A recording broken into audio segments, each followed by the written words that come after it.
तो आखी मो आईना तू थिलु मो माइकिना। हेलो हाय नमस्कार दर्शक बंधु आज गरीब प्रकाश को आपण स्वागत जनाऊँ सर्वप्रथम जय जगन्नाथ।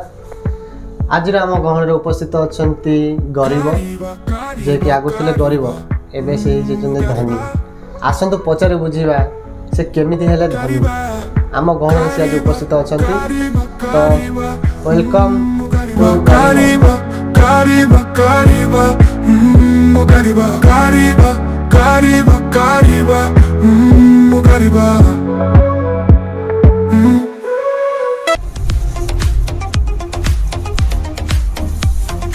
नमस्कार दर्शक बंधु।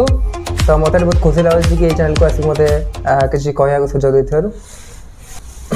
आज्ञा आपण ना सतरे गरीब ना आ कौन नहीं मु सत्तर गरीब मो ना भी आगे गरीब गरीब बाबा पछर ना मु गरीब कारण कम 14 वर्ष अमल गरीब हो गछ ना मु एबे मो बापा दादा सब गरीब बापा जा सब सब सब 14 पुरुष हमर गरीब गरीब आज्ञा मैं एटा ब्रांड ब्रांड या पुणी एबे जो धनी हला ता पछर पुणी कारण धनी कोन मु एबे माने रिसेंटली मु देखि गरीब के बंचा किछि माने लाभ नाही आज्ञा ना गोटे झील पटी पड़ुଛି ना गोटे जर हेल्ले खाଇବା मेडिसिन ଅଛି आज्ञा तो मु भाबिली कोन କରିବାକୁ पड़िबो फेर मध्यस्थी कामडा टेटे करी पैसा इनकम करूछि मध्यस्थी काम तो मध्यस्थी काम आइडिया केमिति कोन आपण मुंड को बसिला एटा बहुत माने माने गोटे गभीर पाणले कथा एटा आज्ञा तो दिन कर घटना कि मु गोटे इंस्टाग्राम रे रील्स करथि आज्ञा तते हल्का हल्का छुई बारे से गीत तो मते गोटे झियोटा मते माने आईडी रे मते कमेंट देथिला कि बहुत बढ़िया आइछि आज्ञा ओके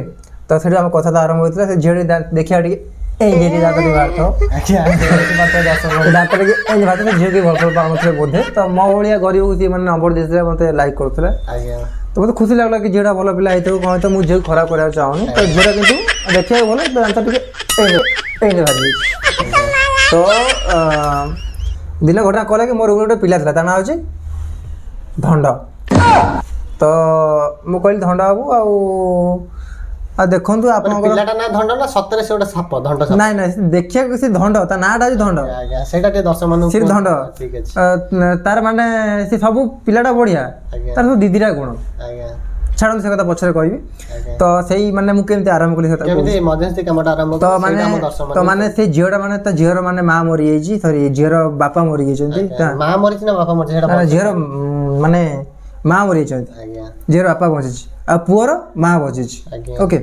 तो दिहर कंडीशन पाखापाखि सेम आज्ञा तो झियोटा मत कथा ला 15 कोड़ी तो से झियोटा कहला आम लांगुएज ठीक बुझी पारनथरा तो तांको लांगुएज ठीक अलगा तो मु कहली कि धंड बाबू ए तो आपन लांगुएज बोलछन तो आपण नै कि ना कथा हुंत आज्ञा तो से धंड बाबू आगुरु दीटा गर्लफ्रेंड थिले जण गां रे आ जो रोजंती माने हैदराबाद सेठी दीटा गर्लफ्रेंड थिले आज्ञा त्या केही तबा रहले आज्ञा तो छाड़ दे काहे रहले कहले आंकर गोटे गुली बड़ सेठी आंक बार के रहउ न या ये देखियो सुंदर न आपण तो मध्यस्थी काम करथले जल बापा मां सहित कथा होतले भी कहि परथान कि तांका गुली बड़ बोली नहीं नहीं मुझे चाहून कार इज्जत जाऊ बोली आज्ञा ठीक अछि तो से पुअर कौन से पुओ कोन जे भल पणथले आज्ञा तो सडले मु से जो नंबर दे देली धंड बाबू नंबर दे धंड बाबू कथा हेले जेतो आपण मध्यस्थी नहीं नहीं मोदे नथिली तो सेतले नथिला थिला तो माने ट्राई करथले ओके तो मु चाहली ता सेटिंग हे जाऊ आज्ञा तो से नंबर दे कथा तारे से भल पाए भाई तांकर हेला तापर ये हम धंड बाबू जे खाराल होटल जाइथे गुलकोंडी भी मते पी आइथिले ते पिला को से झिया को गुलकोंडी पी आइथिला ऑरेंज या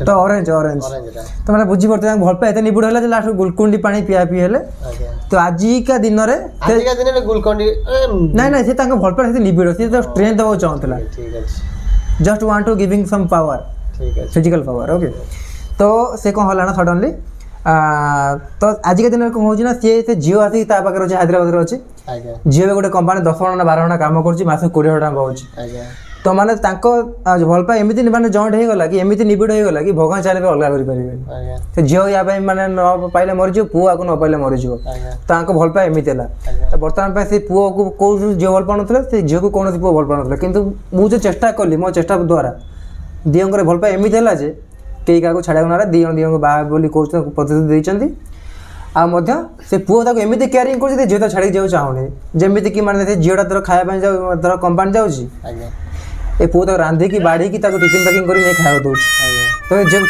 ଥଣ୍ଡା ଲାଗୁଛି ଗଲା ବେଳେ ଏ ପୁଅ ତାକୁ ଜ୍ୟାକେଟ୍ ପିନ୍ଧିକି ନେଇ ଯାଉଛି ପୁଣି ଗେଟ୍ ପାଖରୁ ଜ୍ୟାକେଟ୍ ଖୋଲିକି କାନ୍ଧରେ ପକେଇ ଦେଇ ପଳେଇ ଯାଉଛି ମାନେ ଏତେ ଭଲ ପାଇବା ତାଙ୍କର। ତାହେଲେ ତାଙ୍କ ବାପା ବୋଉ ତ ଆପଣଙ୍କୁ ବହୁତ ବଡ଼ ଧନ୍ୟବାଦ ଦେଇଥିବେ। ନା ନା ସେ ଧନ୍ୟବାଦ ମଧ୍ୟସ୍ଥି ମାନେ ଏତେ ସୁନ୍ଦର ପ୍ରସ୍ତାବ ଜଏଣ୍ଟ ହେଇଗଲା ଭଗବାନ ଦୟାରୁ ହେଇଗଲା। ତ ତାପରେ ଧଣ୍ଡ ବାବୁ ମୋତେ ହଇରାଣ କରିଦେଲେ, ମୋତେ ଭୁଲିଗଲେ ଚଳିବ ଯାହା ହେଲା ହେଲା ଭଗବାନଙ୍କ ଇଚ୍ଛା ଯାହା ହଉ ତାଙ୍କର ତ ମାନେ ହେଲା। ତ ଧଣ୍ଡ ବାବୁ ସେଇଠୁ ମାନେ ମୋ ମୁଣ୍ଡକୁ ଆଇଲା କି ମଧ୍ୟସ୍ଥି କାମ କଲେ ଭଲ ହବ।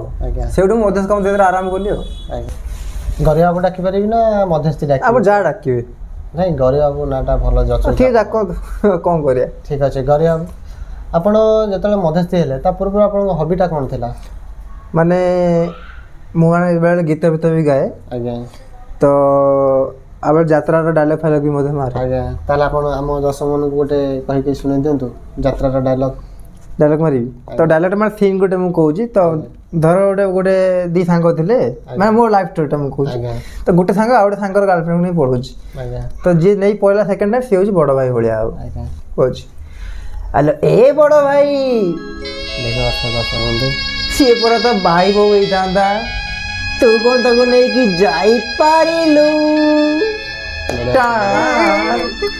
ଦେଖିପାରୁଥିବେ ଦର୍ଶକ ବନ୍ଧୁ ଯେଉଁମାନେ ବି ଆପଣମାନେ ଦେଖିପାରିଲେ ଗରିବ ବାବୁଙ୍କ ଡାଇଲଗ୍ଟା କେମିତି ଲାଗିଲା କମେଣ୍ଟ ମାଧ୍ୟମରେ ନିଶ୍ଚିନ୍ତ ଜଣେଇବେ ଆମକୁ। ଆଉ କିଛି ଗୀତ ଫୀତ ବି ଗାଇ କରେ ବେଳେବେଳେ ମାନେ ମୁଁ ବାଥରୁମ୍ ସିଙ୍ଗର ମାନେ ଗୀତଟି ବି ଟିକେ ଶୁଣିପାରିବେ। ଗୀତ ମାନେ ମୁଁ ଗାଏ ଯେ ବାଥରୁମ୍ ମାନେ କେମିତି କ'ଣ ଗାଧେଇଲା ବେଳେ? ନା ନା ନା ଗାଧେଇଲା ବେଳେ ଗାଏନି, ହଗିଲା ବେଳେ ଗାଏ। ହସନ୍ତି ମାନେ ଯେଟା ହଗିଲା ମାନେ ଯୋଉ ପ୍ରେସର ଦେବାକୁ ପଡ଼େ କୁନ୍ଥେଇକି ନା ମୁଁ କହିବି ଆଜ୍ଞା ଗୋଟେ ଦର୍ଶକ ମାନଙ୍କୁ କୁନ୍ଥେଇଲା ମାନେ ଯୋଉ କୁନ୍ଥେଇ ଗୀତ ଗାଳେ ଯୋଉ ହଗଡ଼ା ବାହାରେ ମୁଁ ଏକ୍ସାମ୍ପଲ୍ ଆପଣଙ୍କୁ ଦେଖେଇବି ଆଉ ଟିକେ ପରେ। ଆମ ଦର୍ଶକ ମାନଙ୍କୁ ଗୋଟେ ଗୀତ ଅଛି ଗୋଟେ ଗୀତ ଶୁଣେଇବି। ଆଜ୍ଞା ତ ଠିକ୍ ଅଛି। ତ ଗୀତଟା ମୁଁ ଡେଡିକେଟ୍ କରୁଛି ମୋ ଏକ୍ସ ଗାର୍ଲଫ୍ରେଣ୍ଡ ପାଇଁ ଯିଏକି ମୋତେ ଛାଡ଼ିକି ଧଣ୍ଡାବାବୁ ପାଖକୁ ପଳେଇଛନ୍ତି। ଆଜ୍ଞା। ତ ସିଏ ଟିକେ ଦାନ୍ତୁରା ଟିକେ ଜଷ୍ଟ କିନ୍ତୁ ଦେଖିବାକୁ ବହୁତ ସୁନ୍ଦର। ଓକେ ମୋର ଗୀତଟା ଗାଉଛି ଡେଡିକେଟ୍ ଟୁ ଓନ୍ଲି ବେଲଣା, ତା ନାଁ ହେଉଛି ବେଲଣା। ଓକେ ମୁଁ ତା ପାଇଁ ଗୀତଟା ଗାଉଛି। ଆଜ୍ଞା। ସୁନେଲି ସୁନେଲି ଖରା ତୋ ମୁହଁ ସାରା କେବେ ଦିଶୁ ଗୋଲାପି ତୁ କେବେ ଦିଶୁ ଗୋରା ତୋ ଓଠରୁ ତୋ ଦାନ୍ତରୁ ଝରି ପଡ଼େ ହସ ଚୁନା ଚୁନା ତୋ ଆଖି ମୋ ଆଇନା ତୋ ଆଖି ମୋ ଆଇନା ତୋ ଆଖି ମୋ ଆଇନା ତୁ ଥିଲୁ ମୋ ମାଇକିନା ତୁ ଥିଲୁ ମୋ ମାଇକିନା ତୁ ଥିଲୁ ମୋ ମାଇକିନା। ତ ଶୁଣିପାରୁଥିବେ ଦର୍ଶକ ବନ୍ଧୁ ଇଏ ଥିଲା ଗରିବ ବାବୁଙ୍କର ଗୀତ। ଗୀତଟି କେମିତି ଲାଗିଲା ନିଶ୍ଚିନ୍ତ ଜଣେଇବେ। ତ ମୁଁ ଏଠି ଆପଣଙ୍କୁ ମୁଁ ଏଠି ଓଠ ବଦଳରେ ଦାନ୍ତ କାହିଁ କହିଲି ଆପଣ ବୁଝିପାରୁଛନ୍ତି? ତାର ଅର୍ଥଟା କ'ଣ କୁହନ୍ତୁ ମୋତେ? ହସଲା ବେଳେ ତାର ଦାନ୍ତ ଦେଖା ହେଉଛି ଓଠଟା ଦେଖାହେଲେ ମସ୍ତଟା କହିଲି। ତ କ'ଣ କରିବା ଯାହା ହେଇଗଲା ହେଲା କିନ୍ତୁ ତଥାପି ମୁଁ ତାକୁ ଏବେ ବହୁତ ଲାଇକ୍ କରୁଛି। ତ ଗୀତଟା ମୁଁ ଖାସ୍ ପାଇଁ ତା ପାଇଁ ହିଁ ଗାଇଥିଲି। ତ ଖରାପ ଭାବିବନି ଖାସ୍ କରି ଗୀତଟା ତା ପାଇଁ ହିଁ ଥିଲା। only dedicated to my ex girlfriend only। ଠିକ୍ ଅଛି ଦେଖିପାରୁଥିବେ ଦର୍ଶକ ବନ୍ଧୁ ଆମେ ଶୁଣିଥିଲେ ଆପଣଙ୍କ ନା ହିଷ୍ଟ୍ରିଆ ଥିଲା ବୋଲି। ନା ହିଷ୍ଟ୍ରି ମାନେ ହଁ ଏ କଥା ଭଲ ଆପଣ ଶୁଣିଛନ୍ତି କି? ତ ଏଇ କଥାଟା ବହୁତ ହାଇଲାଇଟ୍ ହେଇଯାଇଥିଲା। ତ ଧଣ୍ଡା ବୁଝି ତାଙ୍କ ମୋର ଝଗଡ଼ା ହେଇଗଲା କାରଣ ସେ ଝିଅକୁ ପାଇଗଲା ପରେ ମୋତେ ଭୁଲିଗଲେ। ଓକେ ତ ଆପଣ ଯେହେତୁ ଧଣ୍ଡା ବାବୁଙ୍କର ଫ୍ରେଣ୍ଡ ମୁଁ ବହୁତ କ୍ଲୋଜ୍ ଫ୍ରେଣ୍ଡ ଥିଲି ଏମିତି କ୍ଲୋଜ୍ ଫ୍ରେଣ୍ଡ ଫ୍ରେଣ୍ଡଙ୍କ ଫ୍ରେଣ୍ଡ ଭିତରେ ମାନେ ବାହାଘରଟା ଲଗେଇ ସାରିଲା ପରେ ଆପଣ ମଧ୍ୟସ୍ଥି ହେଲେ। ହଁ ମଧ୍ୟସ୍ଥି ହେଇଗଲୁ ସେଟା ଟିକେ ବୁଝେଇ କୁହନ୍ତୁ ଦର୍ଶକମାନଙ୍କୁ ବୁଝି ତ ସିଏ ମୋର ବେଷ୍ଟ ଫ୍ରେଣ୍ଡ ଥିଲା ମାନେ ମୋ ନିଜ ଭାଇ ଭଳିଆ ଥିଲା। ବେଷ୍ଟ ମୋ ଭାଇ ମୁଁ ତ କେବେ ମାନେ ନାଁ ଧରି ଡାକେନି ମୁଁ ଧଣ୍ଡ ଭାଇ ଏମିତି ଡାକେ। ତ ଦିନେ ଆମ ଝଗଡ଼ା ହେଲା ପରେ ସେ କମ୍ପାନୀ ଗୋଟେ ପିଲାକୁ କହିଲେ କି ଏଇଟା ହିଷ୍ଟ୍ରି ଏଇଟା ସବୁବେଳେ ମୋ ମାଇକିନା ପଛରେ ଗୋଡ଼ଉଛି। ଯେହେତୁ ମୁଁ ତମେ ସେଟିଂ କରି ଯେହେତୁ ଝିଅଟା ମୋତେ ଆଗରୁ ଯେହେତୁ ଝିଅଟା ମୋତେ ଆଗରୁ ନମ୍ବର ଦେଇଥିଲା ଯେହେତୁ ମୋତେ ଝିଅଟା ମୋତେ ନମ୍ବର ଦେଲେ ମୁଁ ତାକୁ ଦେଖିବିନି କହିଲି ଝିଅଟା ଯଦି ପାଖକୁ ଆଇଛି ହାଇଦ୍ରାବାଦକୁ ଆଇଛି ତ ସେ କହିଲେ ହିଷ୍ଟ୍ରି ଏଇଟା। ସେ ପିଲା ସେମିତି କହିଲା କି ଗରିବ ବାବୁ ଆଉ ତମକୁ ଧଣ୍ଡା ବାବୁ ହିଷ୍ଟ୍ରିଆ ବୋଲି କହୁଛନ୍ତି। ମୁଁ କହିଲି ଠିକ୍ ଅଛି ସିଏ ମୋତେ ଗୋଟେ ନାମ ଦେଲା ମୁଁ ତାକୁ ଗୋଟେ ନେମ୍ ଦେବି। ତ ମୁଁ ମୋତେ ହିଷ୍ଟ୍ରିଆ କହିଲା ମୁଁ କ'ଣ ଟିକେ ଭାବିଲି ତାର ମୁଣ୍ଡକୁ ଆଇଡ଼ିଆ ଆଇଲା ନା ୱେଟିଂ ହେଇଯିବ ତାର ମୁଣ୍ଡକୁ ଆଇଡ଼ିଆ ଆଇଲା କି ମୋତେ ଯଦି ହିଷ୍ଟ୍ରିଆ କହିଲା ମୁଁ ତାକୁ ଜୋଗ୍ରାଫିଆ କହିବି। ମୁଁ କହିଲି ତାକୁ ଯାହା କହିବୁ ଆଉ ତୋତେ ଗରିବ କହିଛି ତୋ ନା ଜୋଗ୍ରାଫିଆ ତୁ ତାକୁ ଦେଲୁ ହିଷ୍ଟ୍ରିଆ ତୋ ନା ଦେଲା ସେ ଜୋଗ୍ରାଫିଆ। ତ ତ ତାର ସାଙ୍ଗ କହିଲା, ତାଙ୍କ ନାଁ ହେଉଛନ୍ତି ଜିତୁ ବାବୁ। ଆଜ୍ଞା ସେ ସାଙ୍ଗ କହିଲା ଜୋଗ୍ରାଫିଆ ବୋଲିଲା ମୁଁ କହିଲି କ'ଣ ତ ଜୋଗ୍ରାଫିଆ। ତ ଜୋଗ୍ରାଫିଆ ମୋ ନାଁ ଇଟା ଚାଲିଛି। ଆଜ୍ଞା ଏତିକିରେ ଆପଣ ମୋ ନାଁ ଚେଞ୍ଜ ହେଇଗଲା ଆଉ। ନା ଚେଞ୍ଜ ହେଇଗଲା। ଗରିବର ହିଷ୍ଟ୍ରି ଏବେ ମଧ୍ୟସ୍ଥି କାମ କରୁଛନ୍ତି। ହଁ। ସାଙ୍ଗ ଭିତରେ ବଣ୍ଡିଙ୍ଗ କରିକିରି ଆପଣ ଆଜି ଝିଅ ପାଇଁ ତ ମହାଭାରତ, ଝିଅ ପାଇଁ ତ ସବୁ କିଛି, ସାଙ୍ଗ ଭିତରେ ଝିଅ ପାଇଁ ବି ଅଲଗା ଅଛି ଆଉ। ସାଙ୍ଗ ତ 2 ଭାଇ ଆମେ ଥିଲୁ, ଆଉ ଯାହା ହବାର ଥିଲା ହେଇଗଲା ଆଉ କ'ଣ କରିବା ଆଉ। ସେଇ କଥା ଟିକେ ଦର୍ଶକ ମାନେ ଭଲସେ ଟିକେ ତ ତମେ ରିକ୍ୱେଷ୍ଟ କରୁଛି ଭାଇ ସାଙ୍ଗକୁ ସାହାଯ୍ୟ କରନ୍ତୁ। ଟଙ୍କା ଯଦି ଦେବେ ଧାର ହିସାବରେ ଦିଅନ୍ତୁନି, ଦାନ ହିସାବରେ ଦିଅନ୍ତୁ। ଯଦି 5 ଟଙ୍କା 100 ଟଙ୍କା ଦିଅନ୍ତୁ, ଭାବନ୍ତୁନି ଯେ ସେ ଫେରେଇବେ। ସେମିତି ଭାବିଲେ ସାଙ୍ଗ ଭାଙ୍ଗିଯିବ, ସେ ଟଙ୍କା ଦେବ କି ନା ଡାଉଟ୍। ଆଉ ସେକେଣ୍ଡ କେସ୍ କ'ଣ, କୌଣସି ଝିଅ କେବେ କାହା ସେଟିଂ କରିଦିଅନ୍ତୁନି, କାରଣ ଝିଅ ସେଟିଂ କଲେ ତମକୁ ମିଳିଯିବ। ତ ଯେଉଁଟାକି ମୋ ଜୀବନରେ ବହୁତ ମାନେ ହେଇଯାଇଛି, ତାକୁ ବହୁତ ଦୁଃଖ ଲାଗୁଛି। ଆପଣ ଏବେ ମଧ୍ୟସ୍ଥି କାମ କରିକିରି ବହୁତ ପଇସା ଇନକମ୍ କରୁଛନ୍ତି, ଭଲ ପଇସା ଇନକମ୍ କରି କୋଠା ଘର 2ଟା ବିଲ୍ଡିଂ ଖଡ଼ା କରି ସାରିଲେଣି ଗାଁ ମୁଣ୍ଡରେ। ଆଜ୍ଞା ତା ବିଷୟରେ ତ ମୋର ଏବେ ମୁଁ ସମସ୍ତଙ୍କୁ ମାନେ ଗୋଟେ ମାନେ କଥା କହିବାକୁ ଚାହୁଁଛି, ଯେଉଁମାନେ ବି ଗରିବ ଅଛନ୍ତି, ମାନେ ଖାଇବା ଠିକ୍ସେ ପାଉନାହାନ୍ତି, ତ ସେମାନଙ୍କ ପାଇଁ ଗୋଟେ ମାନେ ମୁଁ ଟିପ୍ସ ଦେଉଛି।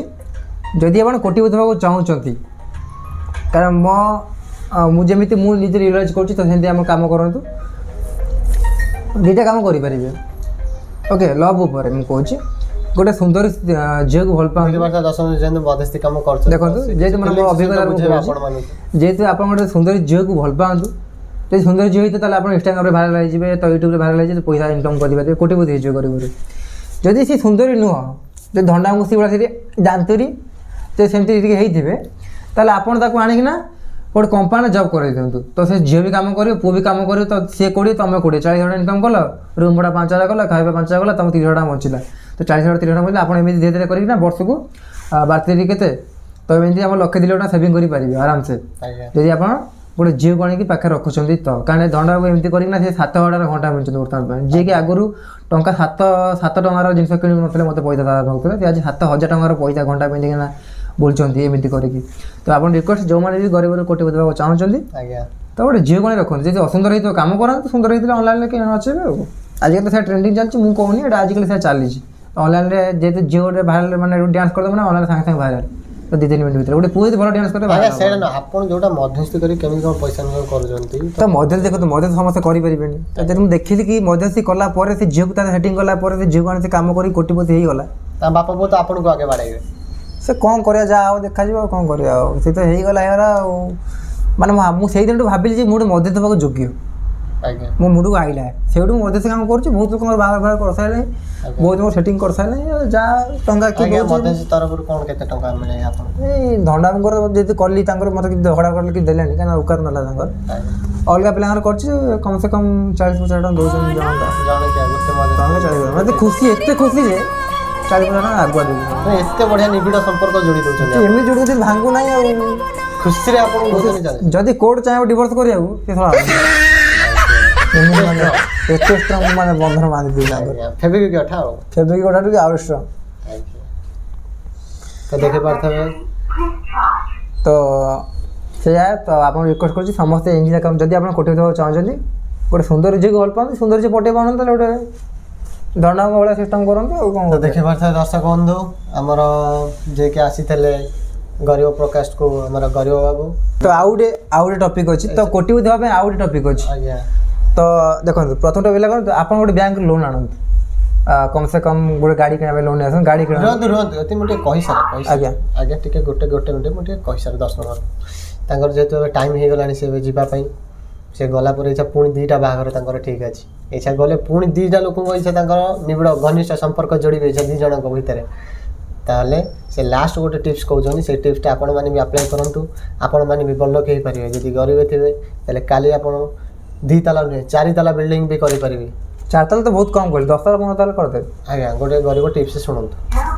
ତ ଦେଖନ୍ତୁ, ତ ଧର ଆପଣ ଚାହୁଁଛନ୍ତି, ଧର ଝିଅ ପଟେଇ ପାରୁଛନ୍ତି, ଯଦି ଆପଣଙ୍କ ବୟସ ଅଧିକା ହେଇଯାଇଛି ଛାଡ଼ନ୍ତୁ, ତ ଧର ବାହାଘର ସରିଯାଇଛି, କିଛି କରିପାରିବେନି, ତ ଆଉ ଗୋଟେ ଟିପ୍ ହେଉଛି, ଆପଣ ବ୍ୟାଙ୍କରୁ ଗୋଟେ ଲୋନ୍ ନେଇ ଆସନ୍ତୁ, କମ୍ ସେ କମ୍ 1.5 ଲକ୍ଷ 2 ଲକ୍ଷ ଟଙ୍କା ଲୋନ୍ ନେଇ ଆସନ୍ତୁ। ଓକେ, ତ ଡାଉନ୍ ପେମେଣ୍ଟ ଡିପିରେ ଦେଇକି କିଛି ନୂଆ କାର୍ କି ନେଇ ଆସନ୍ତୁ, କି ସେକେଣ୍ଡ ହ୍ୟାଣ୍ଡ କାର୍ କି ଭଲ କଣ୍ଡିସନର ଲାଟେଷ୍ଟ ମଡ଼େଲ କିଛି, ଏବେ ଧର 2025 ଚାଲିଛି, ଆପଣ 2023ର କିଛି ମାନେ କାର୍ ନେଇ ଆସନ୍ତୁ, ତାକୁ କମ୍ପାନୀରେ ଭଡ଼ା ଲଗାଇ ଦିଅନ୍ତୁ। ତ ସେଇ ଯେଉଁ ପଇସାଟା ଆସିବ ତାକୁ ବ୍ୟାଙ୍କରେ ଦେଇ ସୁଝି ଦିଅନ୍ତୁ। ସେ କାର୍ ପଇସା ସୁଝିଗଲା ପରେ ଆଉ ଗୋଟେ କାର୍ କିଣିବେ, ତାକୁ ଭଡ଼ା ଲଗେଇବେ, ତାପରେ ଆଉ ଗୋଟେ ଟ୍ରକ୍ କିଣିବେ ତାକୁ ଭଡ଼ା ଲଗେଇବେ, ତାପରେ ଆଉ ଗୋଟେ ରେଳ କିଣିବେ ତାକୁ ଭଡ଼ା ଲଗେଇବେ, ଏମିତି କରିକି ଆପଣ କୋଟିପତି ଆରାମସେ ହେଇପାରିବେ। ତ ଆପଣ କ'ଣ ପାଇଁ ଏଇଟା ନ କରିଥିଲେ? ମୋ କାଳେ ସିଭିଲ୍ ସ୍କୋର ଖରାପ ନା, ନହେଲେ ମୁଁ ସବୁ ଟେକି ତାଡ଼ି ପକେଇଥାନ୍ତି। ମୋ କାଳେ ସିଭିଲ୍ ସ୍କୋର ଖରାପ ନା, ନହେଲେ ମୁଁ ସବୁ ଟେକି ତାଡ଼ି ପକେଇଥାନ୍ତି। ଆରେ ଭାଇ ଭିଡ଼ିଓଟି କେମିତି ଲାଗିଲା ଦୟାକରି କମେଣ୍ଟ କରି କୁହନ୍ତୁ ଆଉ ସବସ୍କ୍ରାଇବ୍ କରିଦିଅନ୍ତୁ। Thank you.